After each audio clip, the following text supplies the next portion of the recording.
نورانی کتابیں پڑھتا تھا اور چہرہ دیکھتا تھا، بار بار دیکھتا تھا، پھر چیخ کر کے کہا ہاں میں اپنے مقام کو پہنچ گیا، اس لیے کہ مقدس کتابوں میں لکھا ہوا ہے نبی کے آخری نبی کا نواسا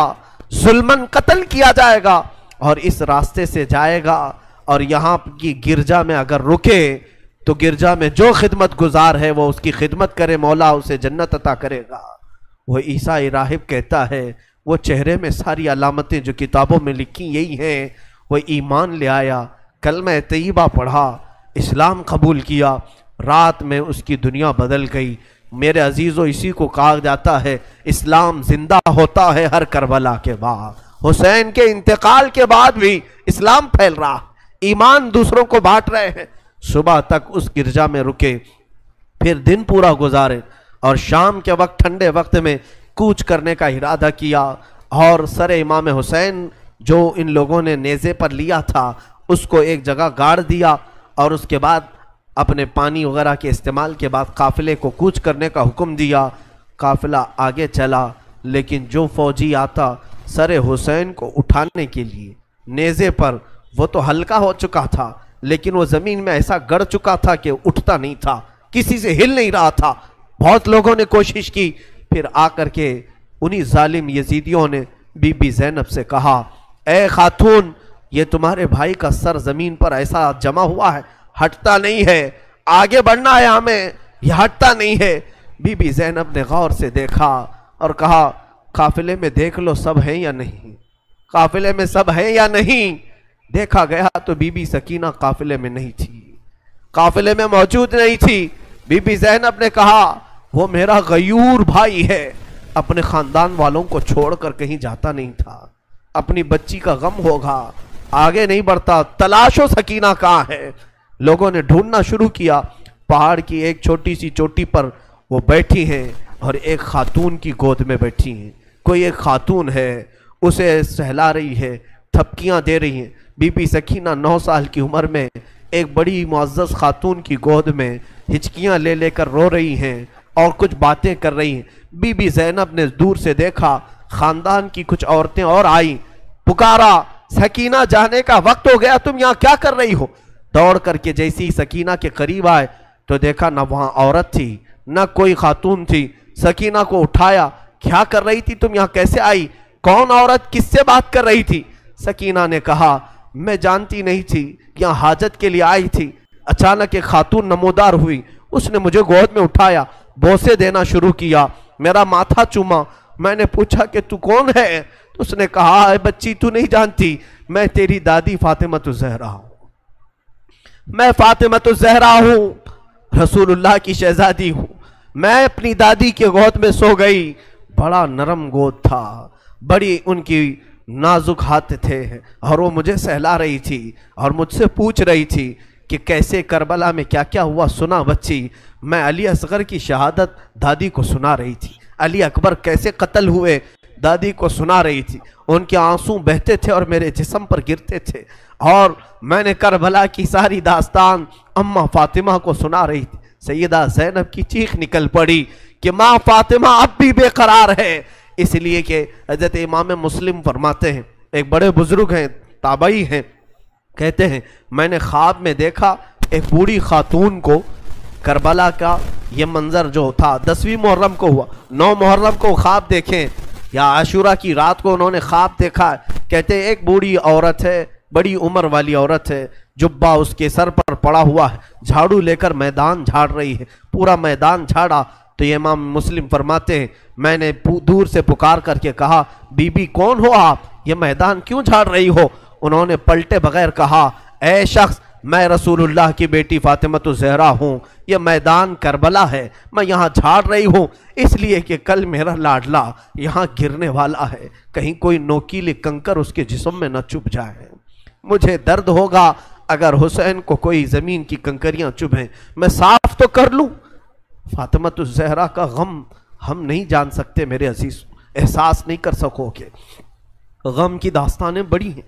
بہت ہیں، واقعات سنانے کے لیے میرے پاس وقت نہیں ہے، میں سمیٹتا ہوں۔ عزیزان گرامی، یہ تاخت و تاراج قافلہ، یہ اسیران اہل بیت کوفہ پہنچے، ابن زیاد کے محل میں ابن زیاد نے دیکھا حسین ابن علی کو تانے مارنے لگا، کہا کہ تم نے بڑا غلط کیا، تم نے یزید کے خلاف خروج کیا، بغاوت کیا، اور اس کے بعد بہت ساری بے حرمتی کرنے کے بعد اس قافلے کو اس نے دمشق روانہ کیا۔ دمشق ملک شام کی راجدھانی آج بھی ملک شام میں، جس کو انگلش میں دمسکس کہا جاتا ہے، دمشق ہے وہ اصل۔ دمشق میں جب یہ قافلہ پہنچنے لگا وہاں کے حالات الگ تھے۔ بازار شام پر لعنت ہو، بازار شام پر کا برا ہو، وہاں شام کا بازار سجایا گیا تھا، گھر گھر وہاں سجائے گئے تھے، اور لوگوں میں یہ جشن کا ماحول تھا کہ آج باغیوں کے سر لائے جا رہے ہیں اور قیدیوں کو جکڑ کر کے ملک شام خلیفہ وقت یزید کے دربار میں پیش کیا جا رہا ہے۔ لوگ چھتوں پر چڑھ چکے تھے یہ منظر دیکھنے کے لیے، یہ علم جو اٹھا کر کے آ رہے تھے لوگ قافلے یزید میں، یزیدی لشکر جو کوفہ سے دمشق داخل ہو رہا تھا، دمشق کے دروازے پر یہ قافلہ پہنچا ہے، سر امام حسین کو نیزے پر لے کر، علی اکبر، امام قاسم، عباس کا سر لے کر یہ لوگ پہنچے ہوئے ہیں۔ ابھی ملک شام کے بازار میں دیکھا، اچانک طبلے بجنا شروع ہو گئے، ڈھولوں کی آوازیں بلند ہو گئی، باجے شروع ہو گئے اور بہت زیادہ بانسریاں بجنے لگیں، اور اس جشن کے ماحول میں اس قافلے کو لایا جا رہا ہے۔ آگے لوگ ناچتے ہوئے جا رہے ہیں، کھیلتے ہوئے جا رہے ہیں کہ فتح مبین یزید کا اچھا ہو، جے جے کار لگ رہی تھی۔ خاندان اہل بیت کو قیدی بنا کر کے لایا گیا ہے۔ میرے عزیزوں، اس خاندان اہل بیت کے ساتھ وہاں جو معاملات ہوئے، کئی لوگ تھے جو دیکھنے کے لیے دور دور سے آئے تھے۔ ایک صحابی ہیں، وہ کہتے ہیں میں تجارت کے لیے گیا تھا تو مجھے خبر ہوئی کہ آج اہل بیت کا قافلہ یہاں آ رہا ہے، تو میں دوڑتا ہوا پہنچا، اور جیسے ہی میں نے دیکھا، دیکھ کر کے میں ضبط نہ کر سکا، وہ چہرہ آج نیزے پر تھا جو کبھی میرے مصطفیٰ کے کندھے پر ہوا کرتا تھا۔ وہ صحابی کہتے ہیں ان کے لبوں پر میرے آقا اپنے ہونٹ رکھا کرتے تھے، ان کی گردن کو سونگھا کرتے تھے۔ وہ حسین کی گردن کو انہوں نے تلوار سے الگ کیا ہوا تھا اور نیزے پر لا رہے تھے۔ وہ صحابی دوڑتے ہوئے آئے، کہا میری زندگی کا برا ہو، میں حسین کا ساتھ نہیں دے سکا، میں حیدر کے گھر والوں کا ساتھ نہیں دے سکا۔ بچیاں تھیں جو قیدی بنا کر لائی گئی تھیں، دوڑ کر کے وہ صحابی آئے اور بی بی سکینہ کے پاس آئے، ننھی سی 9 سال کی عمر کی بچی بھی قیدی بن کر آئی، دوڑ کر کے ساتھ قریب آئے، پوچھا کہ بچی میں تمہارے غم میں برابر کا شریک ہوں، میں بھی تمہارے غم میں ساتھ ہوں، اہل بیت کا میں وفادار ہوں۔ انہوں نے توجہ نہیں کی، اس لیے کہ بی بی سکینہ کہتی ہیں ہم تو دنیا سے مایوس ہو چکے تھے، ہم نے کٹنے کے وقت کسی کو آتے ہوئے نہیں دیکھا، اب تماشا دیکھنے کے لیے بہت سارے لوگ آتے ہیں، توجہ نہیں کی۔ اس صحابی رسول نے آگے بڑھ کر کہا کہ اے سکینہ میں تجھے جانتا ہوں، تو حسین کی بیٹی ہے، تو فاطمہ کی لاڈلی ہے، تو شیر خدا کے گھر کی شہزادی، بتا کوئی حاجت ہو، کچھ کھانا پانی کوئی چیز۔ اللہ اللہ، یہ بھوکے اور پیاسوں نے کبھی کھانا کسی سے نہیں مانگا، پوری داستان کربلا سننا، کبھی انہوں نے روٹی نہیں مانگا، ہاں پانی ضرور مانگا ہے۔ پانی مانگنا انسانیت کے لیے عیب نہیں، روٹی مانگنا محتاجی کی علامت ہو سکتی ہے۔ بی بی سکینہ نے کہا کہ بڑی حاجتیں پوچھ رہے ہو، کیا میری حاجت پوری کرو گے؟ کہا بتاؤ بچی، میں اپنی طرف سے جو ہو سکے کروں گا، میرے پاس پیسے ہیں، مال ہے، میں اس سے جو چاہے کروں گا۔ بی بی سکینہ نے صرف ایک درخواست کی کہ میرے نانا کے صحابی بس اتنا کام کر لو کہ یہ جو اونچے نیزے پر میرے بابا کا سر ہے، حسین ابن علی کا، اس سر کو تھوڑا آگے بڑھا دو،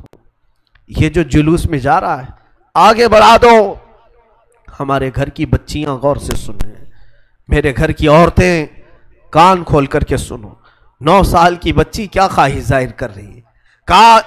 اگر وہ نہیں بڑھتے ہیں تو انہیں پیسے دے، وہ انعام دے کر آگے بڑھاؤ۔ اس صحابی نے پوچھا کہ اس سر کو تمہارے قریب رہنا اچھا ہے، تمہارے قریب رہنا اچھا ہے، آگے کیوں بڑھانا چاہتی ہو؟ بی بی سکینہ نے کہا اس لیے کہ لوگوں کا جلوس بابا سر کو دیکھنے کے لیے آ رہا ہے، اور سارے دیکھنے قیدی بنا کر کے لائے گئے تھے، بیمار زین العابدین حسین ابن علی رضی اللہ تعالیٰ عنہ کے شہزادے، وہ قیدی بنا کر لائے گئے تھے۔ ایک صحابی وہاں پر حاضر ہوئے، کہا کہ کوئی حاجت ہو تو بیان فرمائیں، ہم آپ کے غم میں شریک ہیں۔ حضرت امام زین العابدین نے کوئی توجہ نہیں کی، یہاں تک کہ ایک سپاہی یزید کا ایسا تھا جو تھیلا بھر کر کے پتھر لے کر چل رہا تھا، تھیلا بھر کر پتھر لے کر چل رہا تھا، اور وہ باہر کھڑے ہوئے لوگوں میں پتھر بانٹتا تھا کہ کچھ پتھر تم لوگ برسا ہو۔ ملک شام میں جانے کے وقت کچھ لوگ وہاں صدقے کی کھجوریں پھینک رہے تھے اس اہل بیت کے گھرانے پر، اور کچھ لوگ پتھر برسا رہے تھے۔ یزید کے یہ مخالف لوگ ہیں، باغی لوگ ہیں، ان کے دلوں میں یزید کی محبت تھی، بنو امیہ کے وفادار لوگ تھے۔ اس قافلے پر کچھ لوگوں نے پتھر برسائے، وہ قافلہ اب اور کتنے زخم اٹھاتا، اب ان کو چھوڑا کیا تھا، لوگوں نے سارے زخم تو دے دیے تھے۔ امام زین العابدین نے اس صحابی سے کہا کہ دیکھو یہ پتھر برسا رہے ہم پر۔ اس صحابی نے تلوار کھینچ لی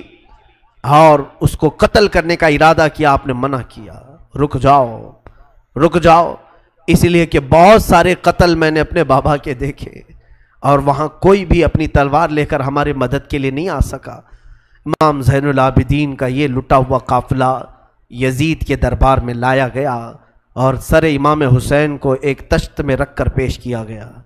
یزید اپنے ہاتھ میں چھڑی لے کر مولا حسین کے لبوں پر مارتا تھا اور کہتا تھا حسین تمہاری جوانی ختم ہو گئی، کاش تم میری بیعت کر لیتے تو تم زندگی سے ہاتھ نہیں دھوتے، اور کبھی میں نہیں چاہتا کہ تمہارا قتل ہو جائے۔